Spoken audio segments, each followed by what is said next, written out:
ભાવનગરમાં સ્થાનિક સ્વરાજની ચૂંટણીનું મતદાન થયું શરૂ. મહાનગરપાલિકા વડવા બ વોર્ડમાં પેટા ચૂંટણીનું મંદ ગતિએ મતદાન શરૂ થયું હતું.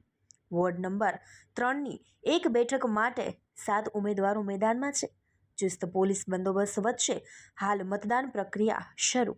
સવારે 8 વાગ્યાથી 38 બૂથ પર શરૂ થયું મતદાન, જેમાં વહેલી સવારથી મંદ ગતિએ મતદાનનો પ્રારંભ થયો હતો અને બપોરના 2 વાગ્યા સુધી સરેરાશ 20% જેટલું મતદાન થયું હોવાનું જાણવા મળી રહ્યું છે. ભાવનગર મહાનગરપાલિકાની વોર્ડ નંબર 3ની પેટા ચૂંટણી માટે મતદાન મથકો પર એકલ દોકલ મતદારો જોવા મળી રહ્યા હતા.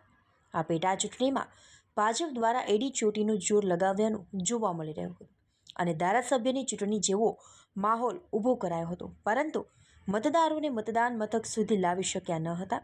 મતદારોની આ નિરસતા પરિણામમાં ઉલટફેર લાવી શકે છે.